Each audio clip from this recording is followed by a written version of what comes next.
wassalatu wassalamu ala asyrafil anbiya'i wal mursalin sayyidina wa ala alihi wa sahbihi ajma'in amma ba'd. Alhamdulillah, kita melanjutkan kajian kitab Taqiratus Sadidah yang dikarang oleh Al-Ustadz Sayyid Hasan bin Ahmad Al-Kaf. Dan kita di pembahasan tentang masalah wudhu. Kita memasuki masalah wudhu sekarang.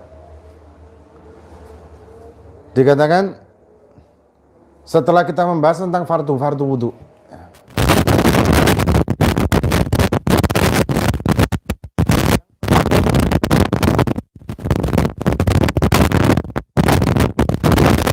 Kaji niat itu seperti apa.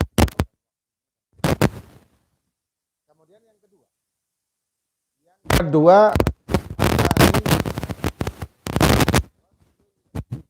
membasuh wajah. Ini yang kedua.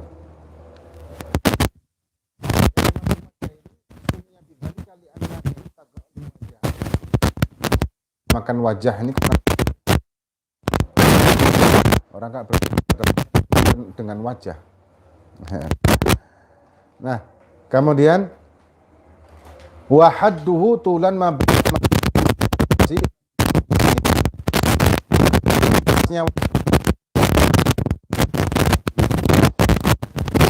dari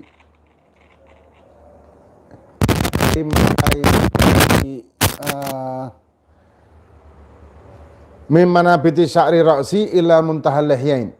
Ya, dari rambut atau tempat tumbuhnya rambut secara normal sampai ke lihyain. Lihyain ini apa namanya? Ini dagu. Ya, sampai dagu sini. Nah, ini ada suaranya. Nah, ini dinamakan wajah secara panjangnya dari muntaha lihya. Muntaha mana biti muntaha lihya. Nah, batas wajah ini batas ada orang mungkin budak atau apa secara umum sampai dagunya. Ya, sampai dagunya. Ini soundnya kemeresek tuh. Nah, sudah normal. Nah, kemudian karena ini termasuk wajah, ya, lihya ini. Kemudian wa ardhan, lebarnya ma bainal udhunaini, dari telinga ke telinga. Ya, dari telinga ke telinga ini lebarnya. Kemudian hukumu ghusli syu'ril wajhi. Hukum membasuh rambut-rambut yang di wajah. Subhanallah, rambut di wajah ini banyak. Ada 20 rambut yang ada di wajah. Ya, di wajah kita ini ada 20 rambut yang semuanya harus kena air wudhu ketika membasuh wajah. Baik rambutnya maupun kulit tempat tumbuhnya rambut tersebut. Kecuali ada beberapa rambut yang memang ma'fu, tidak masuk air. Yang nanti akan pembahasannya ada sendiri. 20 rambut itu apa saja? 20 rambut itu yang pertama dan yang kedua al-hajibani. Hajiban ini, alis. Bahasa Arab ini subhanallah luas ya. Kata-katanya luas. Perbendaharaan katanya itu hajiban, 2 alis. Wajib kena air. Kemudian yang ketiga dan keempat al-idharan. Ini apa namanya nih?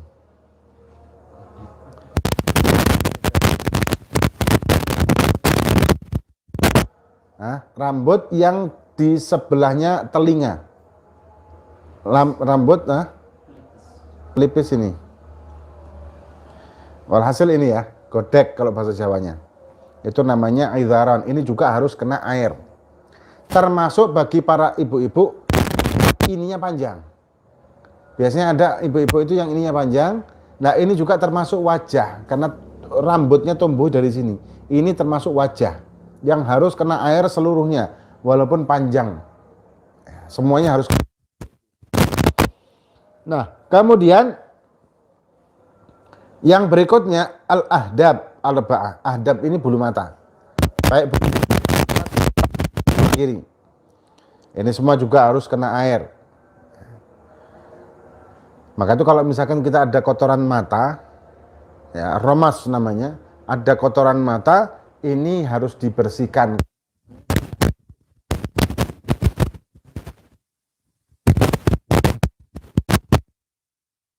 Kemudian al-arifan.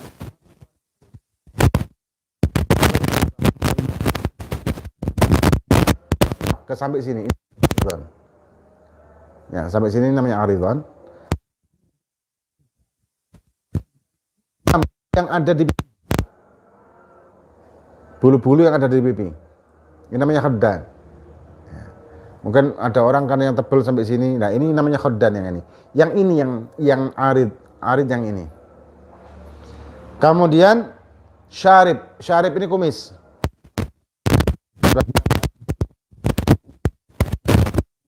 Kumisnya.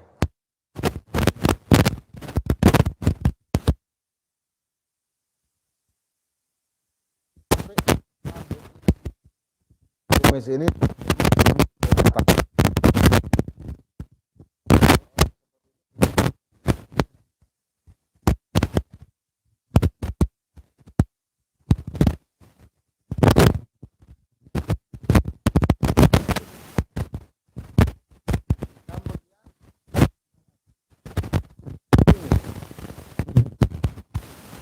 samping kumis yang nyambung sama jenggot ini namanya sibalai.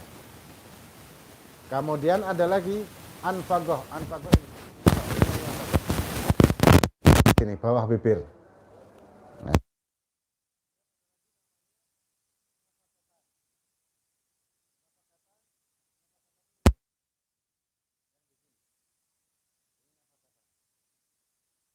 Kemudian ada lehya.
Yang pakai ini coba. Ya, bismillah. Coba ada suaranya enggak?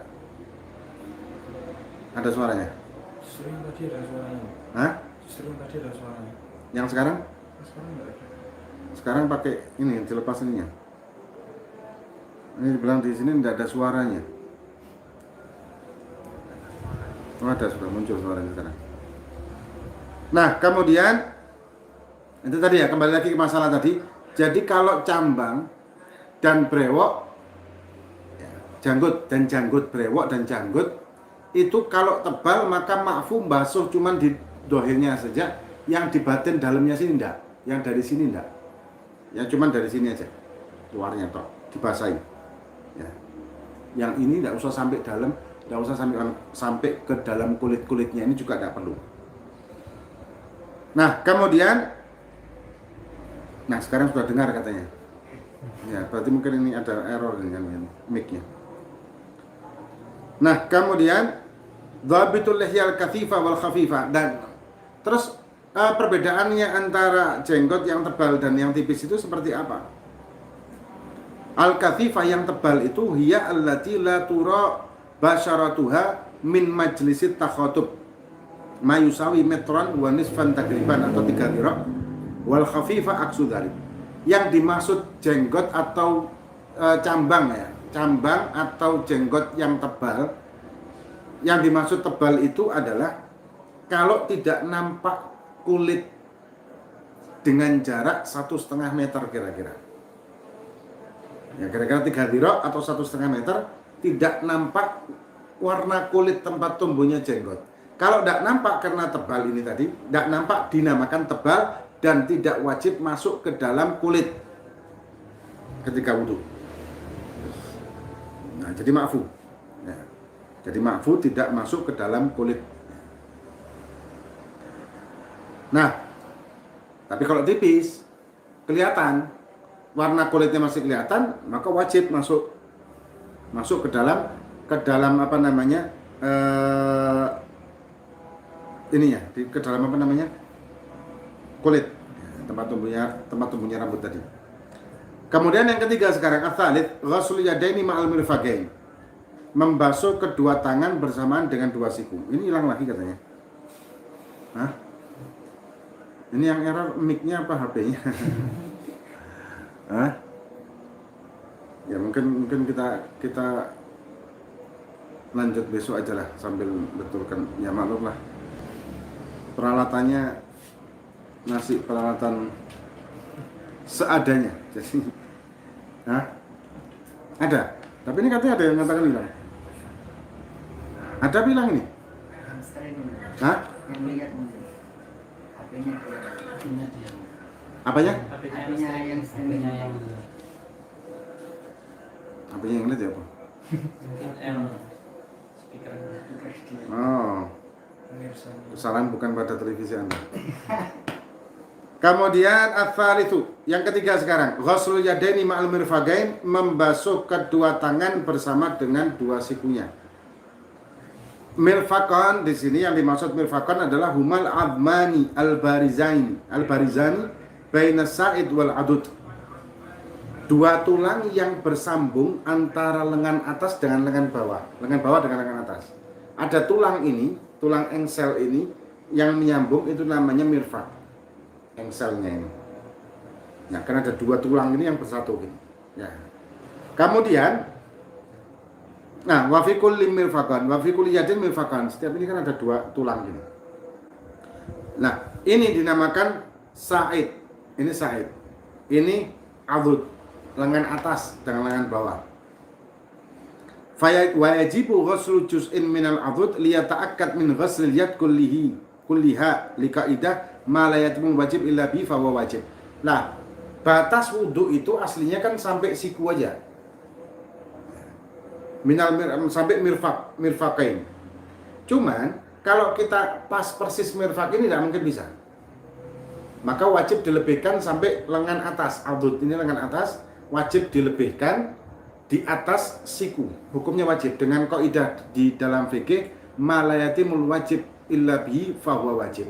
Sesuatu yang tidak sempurna kecuali ditambahin, maka ditambahi menjadi wajib hukumnya. Nah, ditambahi itu hukumnya menjadi wajib. Seperti membasuh wajah. Kalau pas tadi batas yang kita sampaikan atau kita bahas di awal, persis seperti itu, membasuhnya itu kayaknya tidak mungkin. Maka wajib dilebihkan sampai di atas batas atau melewati batas wajah yang normal. Nah, dengan kaidah ini tadi layatimul wajib ila bi fa wajib. Nah, kemudian yang keempat sekarang mashu ba'dil min basyaratir ra'si au sya'rihi. Yang keempat adalah mengusap. Ya, beda dengan tadi ghuslu. Apa bedanya ghuslu dengan mengusap? Ghuslu itu sailanul ma', air mengalir, itu namanya ghuslu. Jadi air mengalir itu namanya ghuslu. Kemudian kalau mashu usulul balal atau pokoknya basah. Jadi tangan kita basah terus ditempelkan, ini namanya masah. Mengusap dengan mengguyur. Nah, kalau ghuslu air itu mengalir di kulit kita, mengalir. Kalau mashu cukup hanya basah saja. Maka itu kalau ada orang wudhu di rumah sakit pakai kain dibasahin kemudian diseka ke sini, maka hukumnya tidak sah. Nah ini katanya sampun jelas. Nah sampun jelas suaranya. Nah kemudian kecuali air yang di kain tadi itu diperes terus dijalankan air tadi. Ya, diperes terus dijalankan. Nah, ini baru sah. Tapi kalau airnya itu basah kemudian diperas terus diusapkan, ini namanya masah, tidak sah wudhu seperti itu. Ya, jadi ada air mengalir sedikit aja, walaupun mengalirnya sedikit aja, itu sah hukumnya. Nah, ini berlaku kalau misalkan di rumah sakit atau apa, kita mewudhui orang yang lagi sakit. Nah, masa ini cuma satu di anggota wudhu, yaitu di rambut atau sebagian dari rambut. Nah, dikatakan fayakfi walau ba'du sya'rah, walaupun satu rambut aja cukup. Wa syartu sya'ra alladhi yasihul mashu alaihi alla yakhruja bil mad an haddir ra'si min jihatin nuzulihi. Nah, syarat untuk mengusap rambut yang ada di kepala ini adalah rambut tersebut yang diusap itu tidak keluar dari batas kepala. Tidak keluar dari batas kepalanya, bukan di ujungnya, tapi di pangkal rambut yang ada di kepala itu. Kalau misalkan di ujungnya gini, ini tidak sah. Harus di pangkalnya, di atas kepalanya ini. Walaupun cuma satu rambut aja. Kayak ibu-ibu rambutnya panjang, terus yang diusap yang di sini aja nggak sah. Atau mungkin yang di depannya sini tok. Ya di apa namanya ini? Ada kan perempuan yang rambutnya dipanjang di sini. Cuman ininya tok, poninya. Ini di sininya tok, ini nggak sah. Harus yang di pangkalnya, harus yang di pangkal rambutnya, bukan yang di luar dari rambut itu, harus yang di pangkal rambutnya.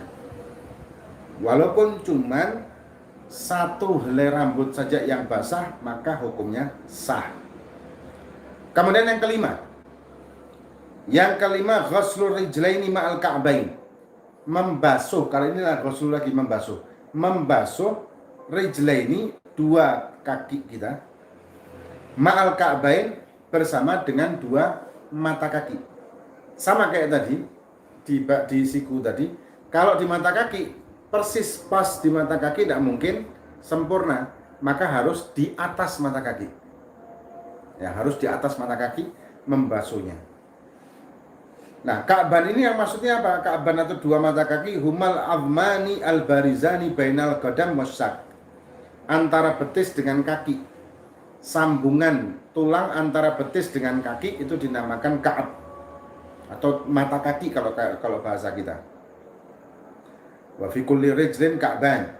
Fa yajibu ghuslu juz'in min as-sak li yata'akkad min ghusli rijli kulliha li qaidah ma la yatim wajib ila bihi fa wajib. Sama kayak tadi. Dan sunnah diataskan sampai ke betisnya, sampai betis yang atas. Bahkan sampai ke lututnya, ini sunnah.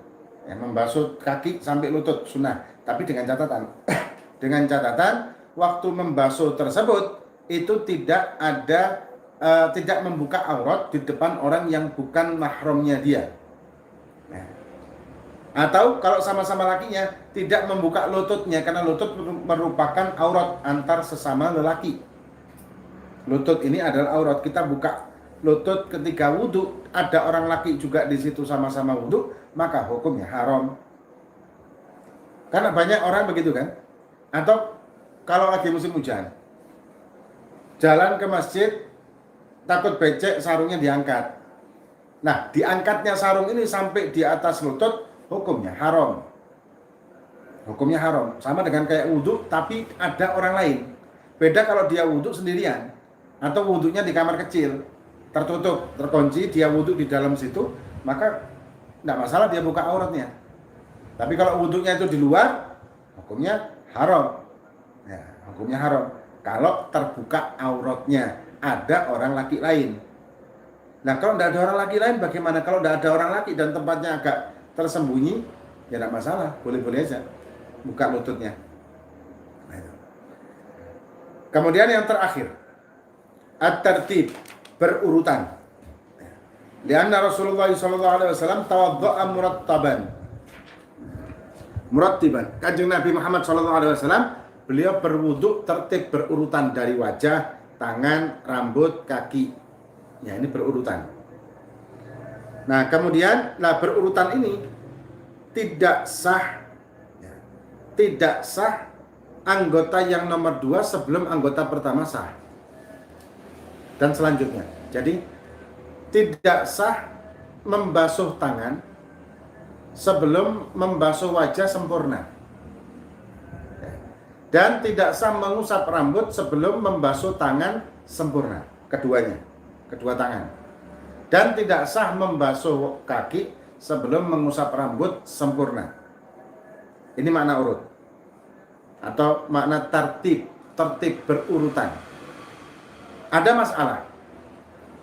Ada orang yang dia setelah selesai wudhu ternyata sikunya masih kering.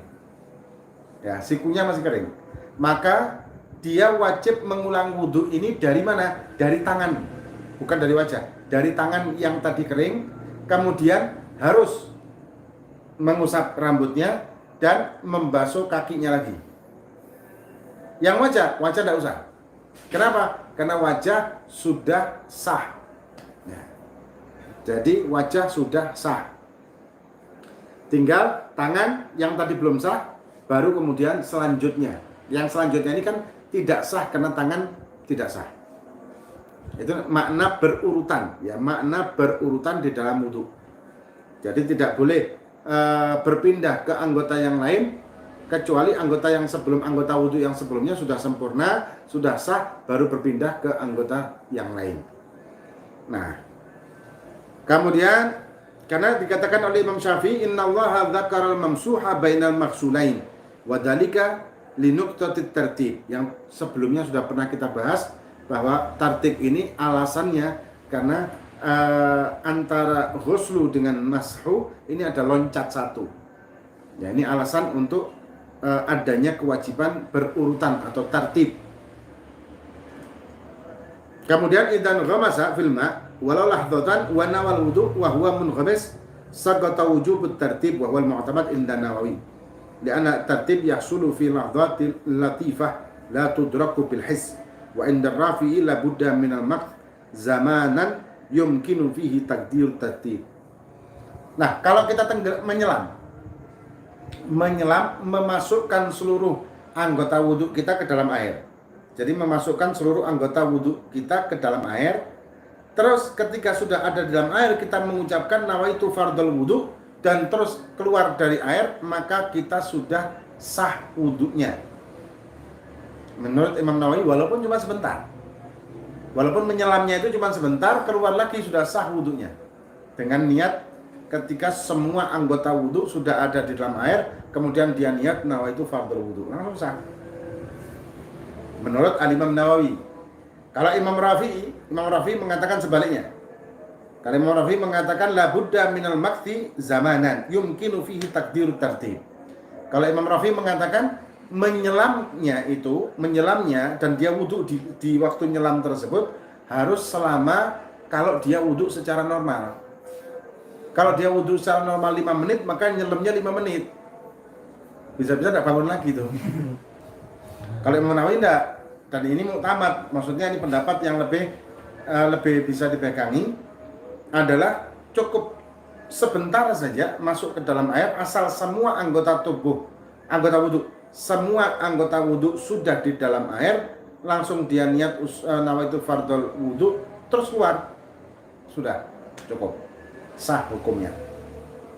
Nah, itu masalah wudhu. Kalau masalah mandi sama. Nah, kalau apa namanya? Kalau kita mandi, apakah harus menyelam seluruhnya baru niat mandi? Enggak, beda lagi. Kenapa? Karena mandi itu satu anggota. Yang nanti pembahasannya di waktu kita mandi, masalah bab mandi ya. Karena mandi itu satu anggota tubuh. Satu tubuh ini satu anggota berarti. Kalau wudhu ada 4 anggota wudhu. Ya. Jadi harus 4-4-nya masuk berbarengan. Nah, kalau mandi karena satu anggota, maka cukup andai kata cuman dia masukkan kakinya saja ke dalam air dan dia niat menghilangkan hadas besar, itu sudah terangkat hadas besar yang kena air itu tadi, yang selainnya belum. Kemudian dia meneruskan menyelam sampai seluruh tubuhnya, kemudian keluar lagi dari air tersebut, maka dia statusnya sudah suci dari hadas besar. Hanya menyelam sebentar. Nah, kalau airnya, sisa airnya bagaimana? Sisa airnya dilihat. Kalau air yang dipakai berendam itu tadi kurang dari 2 kulah, maka begitu dia keluar dari kolam air tersebut atau bak air itu tadi, maka airnya menjadi mustakmal. Misal mandi di bathtub. Ya, mandi di bathtub. Tahu bathtub enggak itu orang? Hah? Tahu bathtub enggak? Mandi di bathtub, bak mandi, bathtub. Asal tidak ada sabun ya, air aja, air murni. Air aja, kemudian kita masuk ke situ, memasukkan kaki di situ sampai batas perut. Langsung kita mengucapkan nama itu fardhul ghusl. Nama itu fardhul ghusli. Niat mengangkat hadas besar. Sah. Terangkatlah hadas besar dari perut ke bawah. Yang berada di air ini terangkat hadasnya. Yang belum masuk air belum. Nah, airnya belum jadi mustakmal. Terus kita menyelam lagi, masuk lagi. Kita memasukkan seluruh badan kita sampai rambutnya, sampai semuanya. Hasil masuk nyelam sebentar terus keluar lagi. Ini sah atau ini sudah terangkat hadas besar di seluruh tubuh kita. Nah, selama kita belum keluar dari bak atau bathtub tadi, air yang di bathtub itu masih statusnya suci dan mensucikan. Ada orang masuk wudhu pakai air itu dan kita ada di dalamnya, hukumnya sah. Walaupun mengerikan juga ya. Maksud ada orang masuk tahu-tahu kita mandi. Wudhu di situ, hukumnya tetap sah. Begitu kita keluar dari bak mandi, maka sisanya menjadi mustakmal. Ya, sisa airnya menjadi mustakmal dan tidak bisa lagi dipakai sudah. Itu. Nah, ini pembahasan, insya Allah besok kita akan pembahasan bab tentang masalah sunnah wudhu. Moga-moga bermanfaat bagi kita fid din wa dunya wal akhirah. Wallahu a'lam bissawab. Fatihah dan Allah fakana fid din kullu salah. Amma nasafuna salihun sallallahu alaihi wasallam. Al-Fatihah.